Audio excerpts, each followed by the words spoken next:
प्रेम से बोलिए पार्वती पते हर हर महादेव।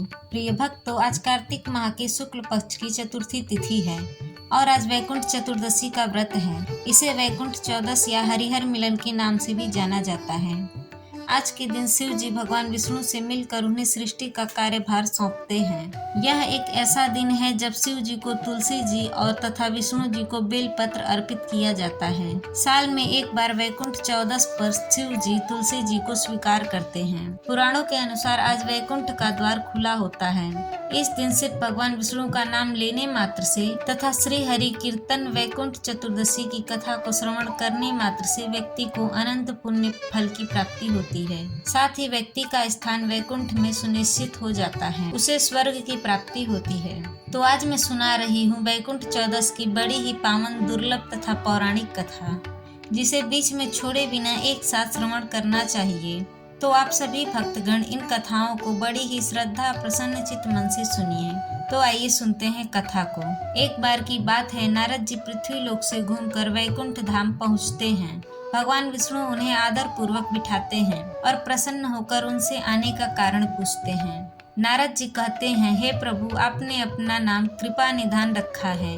इससे आपके जो प्रिय भक्त हैं वही तर पाते हैं, जो सामान्य नर नारी हैं वह वंचित रह जाते हैं। इसीलिए आप मुझे कोई ऐसा सरल मार्ग बताइए जिससे सामान्य भक्त भी आपकी भक्ति कर मुक्ति पा सकें। यह सुनकर विष्णु जी बोले, हे नारद, मेरी बात सुनो। कार्तिक मास के शुक्ल पक्ष की चतुर्थी को जो नर नारी व्रत का पालन करेंगे और श्रद्धा भक्ति से मेरी पूजा करेंगे, उनके लिए स्वर्ग के द्वार साक्षात खुले होंगे। इसके बाद विष्णु भगवान अपने द्वारपाल जय और विजय को बुलाते हैं और उन्हें कार्तिक चतुर्दशी को स्वर्ग के द्वार खुले रहने का आदेश देते हैं। भगवान विष्णु कहते हैं, इस दिन जो भी भक्त मेरा थोड़ा सा भी नाम लेकर पूजन करेगा वह वैकुंठ धाम को प्राप्त करेगा। जय श्री कृष्णा, हर हर महादेव। प्रिय भक्तों, दूसरी कथा के अनुसार एक बार भगवान विष्णु देवाधिदेव महादेव का पूजन करने के लिए काशी आए। वहां मणिकर्णिका घाट पर स्नान करके उन्होंने 1000 स्वर्ण कमल पुष्पों से भगवान विश्वनाथ के पूजन का संकल्प किया। अभिषेक के बाद जब वे पूजन करने लगे तो शिव जी ने उनकी भक्ति की परीक्षा के उद्देश्य से एक कमल पुष्प कम कर दिया। उस कमल को उन्होंने छिपा लिया। भगवान श्री हरि को पूजन की पूर्ति के लिए 1000 कमल पुष्प चढ़ाने थे। एक पुष्प की कमी देखकर उन्होंने सोचा कि मेरी आंखें भी तो कमल के ही समान हैं। मुझे कमल नयन और पुंडरीकाक्ष कहा जाता है। यह विचार कर भगवान विष्णु अपनी कमल समान आंखें चढ़ाने को प्रस्तुत हुए।